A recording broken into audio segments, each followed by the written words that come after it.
Selamat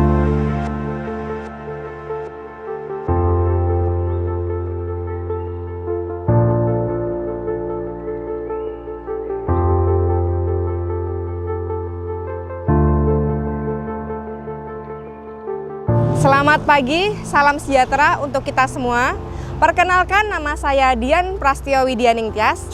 Saya adalah dosen tetap Universitas Nasional Karangturi Semarang pada program studi S1 Manajemen Fakultas Ekonomi, Bisnis, dan Humaniora.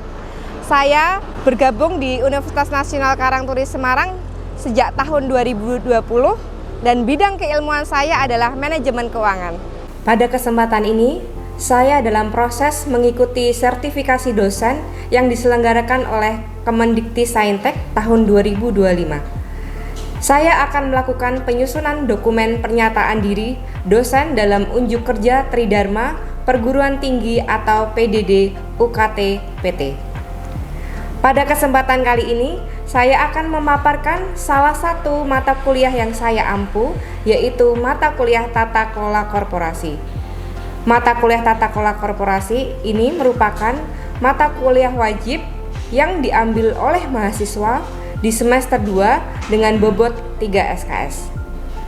Dalam pemaparan perkuliahan, teknik yang saya gunakan menggunakan DIA, yaitu Delivery, Interaction, and Assessment. Delivery yang saya maksud yaitu bagaimana saya menyampaikan materi ke mahasiswa ke dalam proses pembelajaran yang mengacu pada CPL atau capaian pembelajaran lulusan yang terdapat pada mata kuliah Tata Kelola Korporasi. Di antaranya meliputi sikap, pengetahuan, keterampilan umum, dan keterampilan khusus. Kemudian dari CPL diturunkan menjadi CPMK atau capaian pembelajaran mata kuliah. Dari CPMK diturunkan kembali menjadi sub CPMK yang terbagi ke dalam 16 kali pertemuan termasuk UTS dan UAS. Metode yang saya lakukan yaitu melalui sinkronus dan asinkronus capaian pembelajaran pada mata kuliah Tata Kelola Korporasi antara lain yaitu CPMK 1 yaitu mampu mengidentifikasi mengenai konsep, definisi mengenai pentingnya penerapan tata kelola korporasi di dalam perusahaan. CPMK 2 mampu menjelaskan mengenai prinsip dan teori yang melatar belakangi tata kelola korporasi. CPMK 3 mampu menerapkan prinsip-prinsip tata kelola korporasi dalam perkembangan dan implementasi sistem pengendalian internal dan manajemen resiko dalam menciptakan nilai panjang perusahaan. CPMK 4 mampu menganalisis peran dan tanggung jawab organ tata kelola korporasi yaitu RUPS, Dewan Komisaris, Direksi dan Komite, dan berbagai pemangku kepentingan lainnya. CPMK 5 mampu mengevaluasi dan mengimplementasi tata kelola korporasi dalam suatu entitas bisnis dan mengambil keputusan tata kelola korporasi. Adapun bahan kajian mata kuliah Tata Kelola Korporasi diantaranya 1. Latar belakang tata kelola korporasi. 2. Konsep dan definisi tata kelola korporasi. 3. Teori yang melandasi tata kelola korporasi. 4. Tinjauan etika dalam praktik bisnis. 5. Dimensi moral kerja dan mentalitas. 6. Organ dan struktur tata kelola korporasi. 7. Praktik tata kelola korporasi yang baik. 8. UTS. 9. Tata kelola korporasi dan kecurangan atau fraud. 10. Penerapan tata kelola korporasi di Indonesia dan kinerja. 11. Tata kelola korporasi dan tanggung jawab sosial. 12. Implementasi tata kelola korporasi pada perbankan di Indonesia. 13. Whistleblowing system. 14. Sistem pengendalian internal. Ke-15 adalah manajemen risiko, dan yang terakhir 16 adalah UAS. Sebagai rujukan utama, saya menggunakan beberapa buku, yaitu yang pertama, Hamdani tahun 2016 dengan judul Good Corporate Governance dari penerbit Mitra Wacana Media. Kemudian yang kedua ada Sarkasti Mohwahyudin tahun 2008 dengan judul Good Corporate Governance, penerbit Alpha Beta. Kemudian yang ketiga Effendi Moh tahun 2018 dengan judul The Power Good Corporate Governance, Teori dan Implementasi dari penerbit Salemba 4. Kemudian yang keempat adalah Sutojo dan Aljit tahun 2019 dengan judul Good Corporate Governance, Tata Kelola Perusahaan yang Sehat dari penerbit Damar Mulia Mustika. Kemudian selain itu saya juga menggunakan book chapter yang telah saya susun bersama tim dosen yang telah ber-ISBN dengan judul Pengantar Manajemen Keuangan, Konsep Strategi dan Dinamika. Dan sebagai referensi penunjang, saya juga menggunakan jurnal maupun artikel yang terkait dengan mata kuliah tata kelola korporasi, yaitu analisis pengaruh kepemilikan institusional, kepemilikan manajerial, dewan direksi terhadap profitabilitas perusahaan, dan juga yang kedua adalah pengaruh rapat dewan komisaris, latar belakang pendidikan dewan komisaris terhadap nilai perusahaan. Demikianlah model delivery yang saya sampaikan pada saat perkuliahan. Pada tahap interaction process, di mana saya menjalin interaksi dengan mahasiswa agar capaian pembelajaran terpenuhi. Metode pembelajaran yang saya terapkan dalam mata kuliah tata kelola korporasi ini yaitu dengan menggunakan pendekatan Student Centered Learning atau SCL, di mana mahasiswa menjadi subjek pembelajarannya. Harapannya, dengan menggunakan pendekatan SCL, mahasiswa lebih aktif dalam proses pembelajaran agar pembelajaran berjalan dengan efektif dan efisien. Mahasiswa akan bekerja dengan berbagai macam aktivitas dalam mempelajari pembelajaran atau materi perkuliahan dengan tujuan untuk meningkatkan dan mengembangkan kemampuan kritis mahasiswa, dan mereka juga bisa bertanggung jawab serta berinisiatif untuk menggali dan menjawab kebutuhan dalam pembelajarannya. Selain itu, bisa menemukan sumber-sumber informasi yang dibutuhkan. Nah, adapun model pembelajaran Student Centered Learning atau SCL yang saya gunakan adalah yang pertama adalah Small Group Discussion atau SGD. Metode ini merupakan model untuk pembelajaran yang melibatkan antara kelompok mahasiswa dengan dosennya untuk menganalisis, untuk menggali informasi, untuk memperdebatkan topik maupun permasalahan terkait dengan studi kasus pada pelanggaran prinsip-prinsip tata kelola korporasi. Misalnya, menganalisis studi kasus mengenai perusahaan yang melakukan manipulasi data pada laporan keuangan, yang kemudian didiskusikan bersama dengan kelompok kelas mengenai perusahaan tersebut yang telah melanggar prinsip apa saja. Dan pembahasan mengenai rekomendasi yang tepat dalam mencegah manipulasi laporan keuangan di masa yang akan datang didiskusikan juga. Yang kedua, saya juga menggunakan discovery learning, di mana metode ini berbentuk pemberian tugas belajar atau penelitian kepada mahasiswa dengan tujuan agar mahasiswa bisa mencari sendiri jawaban tanpa bantuan dosennya. Misalnya, saya memberikan studi kasus terkait permasalahan pokok, yaitu laporan keuangan ganda atau dual bookkeeping dari Bank Lipo terbukti memiliki 3 versi laporan keuangan per 30 September 2002 dan semuanya dinyatakan diaudit oleh manajemen, namun dengan angka yang berbeda-beda. Dari studi kasus ini, mahasiswa diminta untuk memberikan tanggapan serta menganalisis kasus tersebut untuk menentukan penyebab yang mempengaruhi perbedaan pada laporan keuangan tersebut dan dampak yang terjadi atas kasus tersebut. Ketiga, saya juga menggunakan self-direct learning, di mana metode ini berbentuk pemberian tugas belajar kepada mahasiswa seperti tugas membaca jurnal dan literatur dan membuat review terkait jurnal tersebut. 4. Metode yang saya sebutkan tadi adalah selain itu saya juga menggunakan project based learning, video based learning, dan juga problem based learning. Adapun platform yang saya gunakan dalam berkomunikasi dengan mahasiswa yaitu dengan Learning Management System dengan alamat sia.unkartur.ac.id.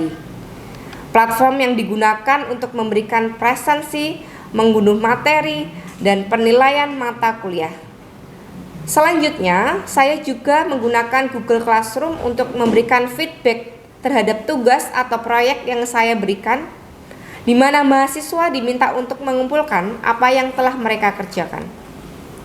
Selanjutnya, pada tahap akhir yaitu asesmen. Aspek asesmen ini digunakan untuk mengukur kemampuan mahasiswa secara objektif dan transparan.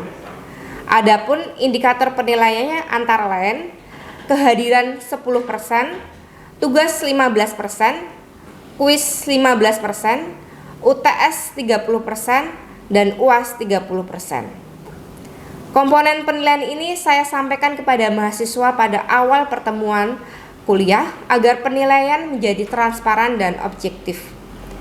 Demikianlah proses pembelajaran yang saya terapkan dalam mata kuliah Tata Kelola Korporasi dalam bentuk DIA atau Delivery, Interaction, and Assessment.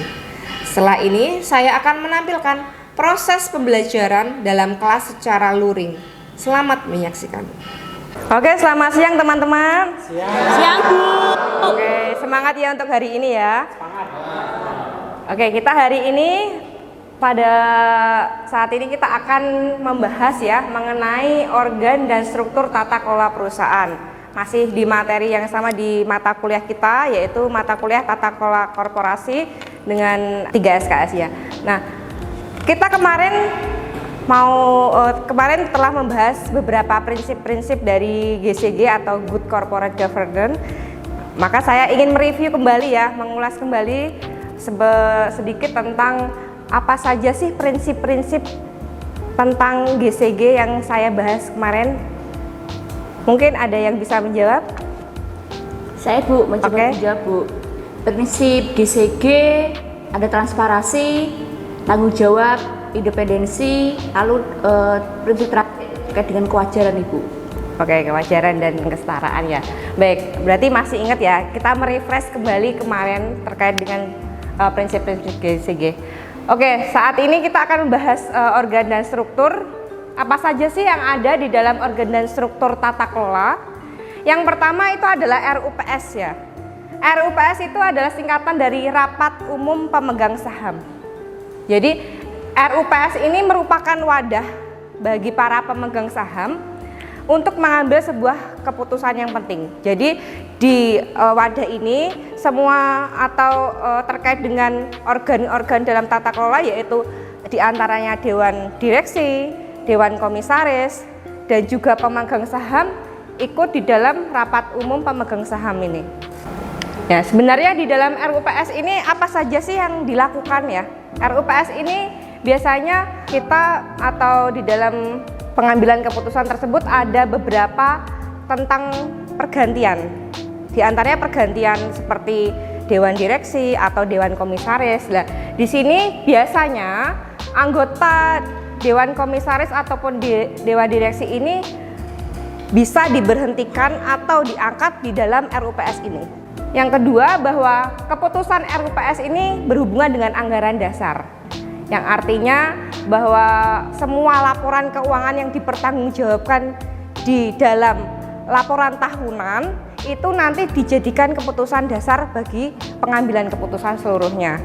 Kemudian yang ketiga, biasanya di dalam RUPS ini juga ada yang dinamakan pembagian bonus atau dividen. Nah, pembagian bonus atau dividen ini besarannya juga akan ditentukan oleh kesehatan dari laporan keuangan yang dimiliki oleh perusahaan. Oke, jadi organ RUPS tadi adalah salah satu organ yang ada dalam tata kelola korporasi. Yang kedua selanjutnya adalah Dewan Komisaris ya. Jadi Dewan Komisaris ini adalah organ perusahaan juga yang bertanggung jawab secara kolektif ya untuk melakukan pengawasan terhadap manajemen dari perusahaan ya. Ya, di sini apa sih pekerjaan dari Dewan Komisaris? Nah, tentunya Dewan Komisaris ini dia harus mengawasi manajemen di dalam perusahaan. Nah, dari sini walaupun Dewan Komisaris itu mengawasi Dewan Direksi, namun dia itu punya batasan ya, bahwa di dalam pengambilan keputusan perusahaan, Dewan Komisaris itu tidak boleh mengambil keputusan yang strategis bagi perusahaan. Jadi yang hanya boleh mengambil keputusan itu adalah Dewan Direksi. Nah, ini adalah komite di bawah kepemimpinan dari Dewan Komisaris. Yang pertama ialah ada komite audit ya. Komite audit, kemudian ada komite kebijakan resiko, komite nominasi dan renumerasi. Tugas mereka di dalam bawah pengawasan komisaris ini ya, yang pertama adalah komite audit ya. Kalau komite audit ini bertugas menyajikan laporan secara wajar ya, atau dia itu lebih mengendalikan internal perusahaan terkait dengan laporan keuangannya. Jadi terkait dengan auditor ya, nantinya yang mereka akan menemukan temuan-temuan apa saja yang terjadi di dalam perusahaan. Misalkan ketika ada tadi manipulasi laporan keuangan, ataupun juga ada manipulasi data-data terkait dengan transaksi yang janggal dan lain sebagainya. Nah, di sini biasanya pelaksanaan audit internal atau eksternal ini dilakukan sesuai dengan standar yang berlaku. Ya, biasanya dilakukan misalkan setahun 2 kali ya, tergantung perusahaannya mereka akan melakukan audit itu berapa kali. Ketika tindakan audit itu dilaksanakan, nah itu biasanya nanti akan dilaporkan kepada direktur untuk dijadikan temuan-temuan atau laporan temuan ketika manajemen itu melakukan kesalahan-kesalahan atau fraud ya, kecurangan-kecurangan yang dilakukan. Oke, yang kedua ada komite kebijakan resiko. Nah, komite ini biasanya mengkaji sistem manajemen resiko. Jadi perusahaan itu ketika beroperasi dia itu pasti ada resiko yang terjadi. Nah, bagaimana ketika resikonya itu bisa diminimalisir atau dikurangi lah. Ini ya tugasnya dari komite kebijakan risiko ya. Jadi ketika contohnya misalkan ya, kalau perbankan ya, perbankan itu resikonya apa sih? Perbankan itu resikonya adalah nasabahnya gagal bayar atau dia tidak membayar tunggakan atau angsuran. Nah, biasanya resiko ini kan bisa aja menimbulkan NPL atau non performing loan yang artinya kredit macet. Nah, di sini kebijakan risiko itu harus punya solusi atau untuk meminimalisir resiko tersebut. Jadi di sini manajemen resiko ini dia lebih menyusun resiko-resiko apa sih yang bisa muncul di perusahaan nantinya.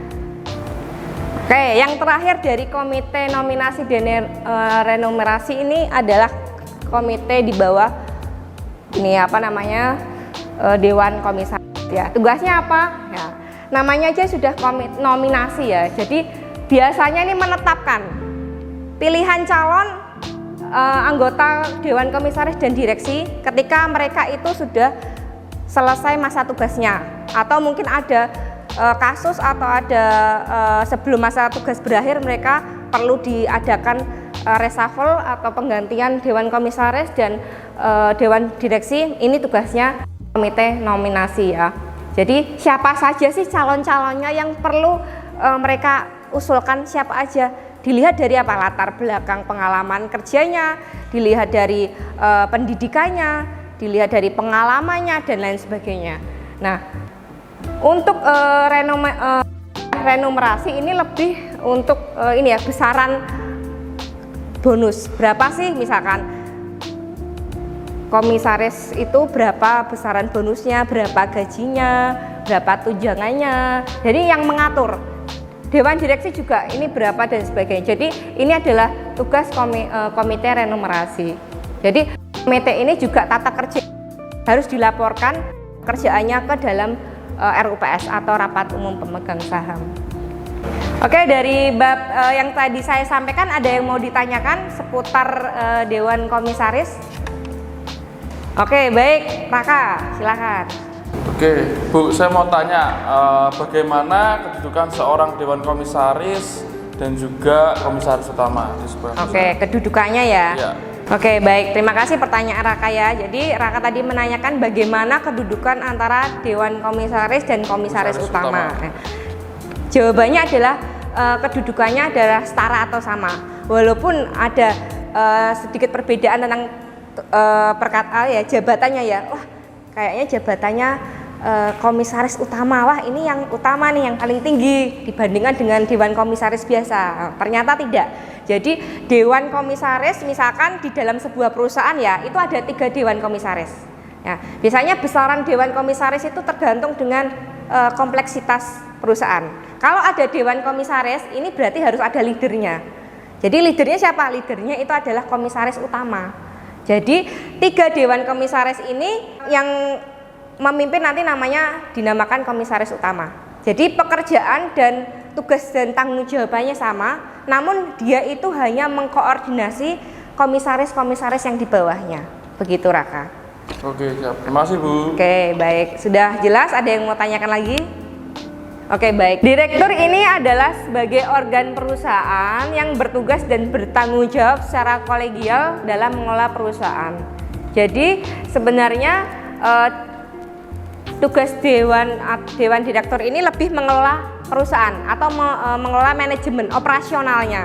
Jadi kalau tadi dibandingkan dengan komisaris itu mengawasi, yang diawasi siapa? Direktur. Tapi kalau direktur ini nanti yang mengelola perusahaan.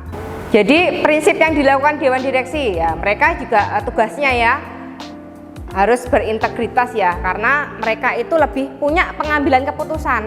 Kalau tugas dewan komisaris itu tadi dia tidak memiliki kesempatan untuk mengambil keputusan. Nah, kalau dewan direksi itu tanggung jawabnya besar karena dia harus mengambil sebuah keputusan yang tepat untuk jangka waktu strategis ya, ataupun jangka panjang ataupun jangka pendek. Untuk apa? Untuk mencapai tujuan perusahaan ya.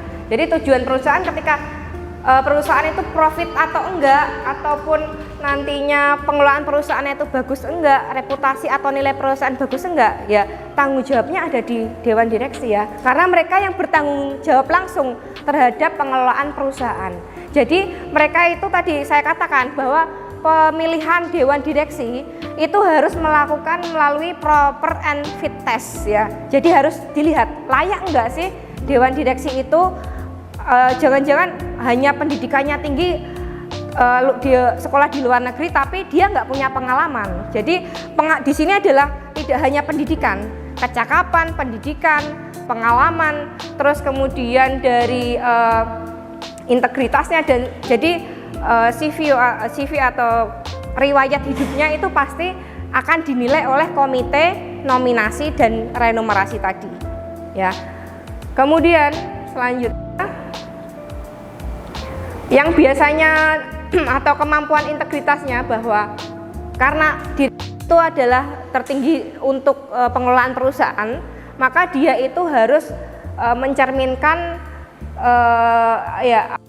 dilarang atau memanfaatkan perusahaan untuk kepentingan pribadi ya.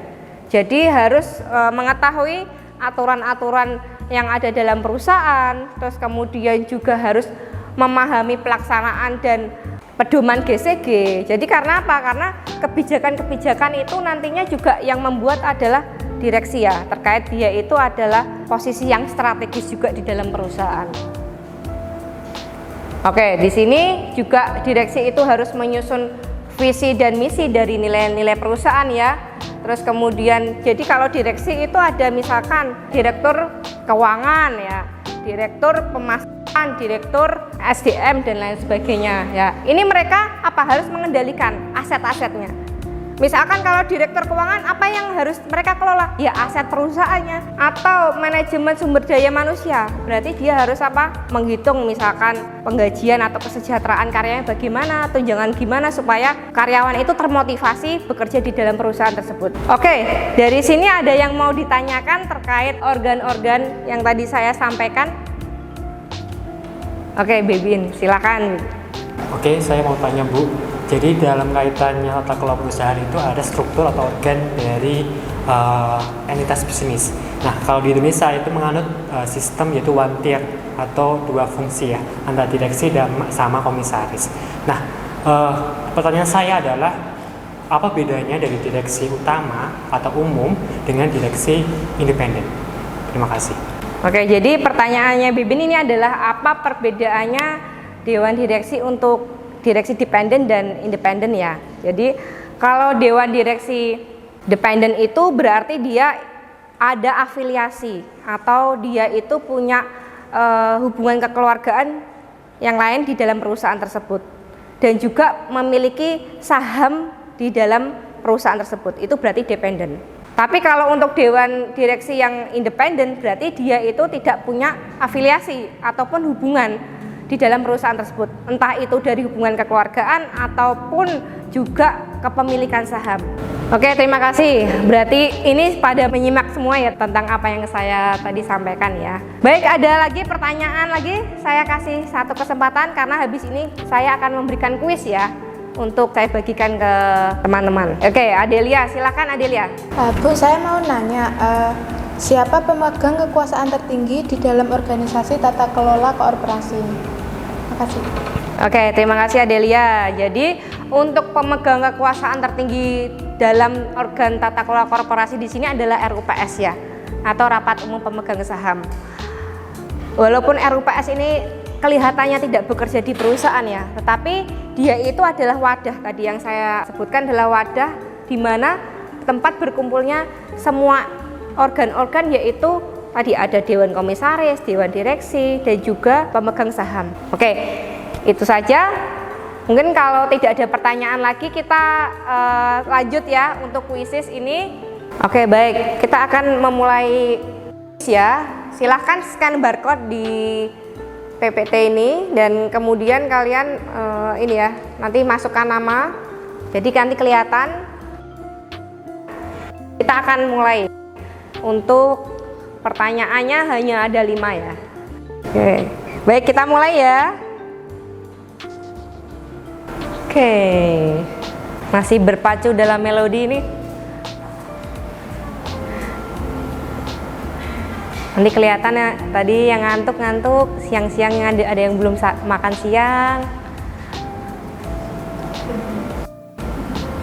Oke, baik, ini adalah hasil dari jawaban kalian di kuis tadi. Yang pertama adalah tercepat deh, dan paling tepat performa adalah Alexandro Gesigi. Oke, mana Alexandro? Baik, setelah tadi saya jelaskan mengenai organ dalam tata kelola korporasi, saya hubungkan dengan penelitian yang saya sudah lakukan bersama dosen yang lain, yaitu terkait dengan analisis pengaruh kepemilikan institusional, kepemilikan manajerial, dan dewan direksi terhadap profitabilitas perusahaan. Ini masuk di dalam Sinta 5, dan ternyata ketika tadi salah satu organ dalam tata kelola yaitu dewan direksi, di sini ternyata memiliki pengaruh signifikan positif terhadap profitabilitas yang saya nyatakan dalam ROA atau return on asset ya, profitabilitasnya, bahwa ternyata komposisi dewan direksi yang semakin besar ini dapat meningkatkan kualitas pengambilan keputusan. Jadi semakin tinggi komposisi dari dewan direksi dalam sebuah perusahaan itu ternyata bisa meningkatkan meningkatkan profitabilitas perusahaan. Oke, baik, silakan, ini ada tugas untuk kalian kerjakan, silakan difoto dan atau nanti kalian kirim di dalam grup ya. Silakan dikerjakan sesuai dengan perintah di situ dan kemudian diupload di Google Classroom ya. Kemudian kita akan absen ya untuk pertemuan ini. Oke, Ang Yohana Gracia. Oke, Avela Duga, Rita Andelusia, Rohana, Auriel, Joshua. Oke, baik. Karena kelas kita sudah berakhir, terima kasih atas atensinya. Kita kembali minggu depan lagi ya di perkuliahan selanjutnya di tema yang berbeda lagi. Terima kasih atas atensinya. Selamat siang. Silakan melanjutkan aktivitas kembali. Terima kasih.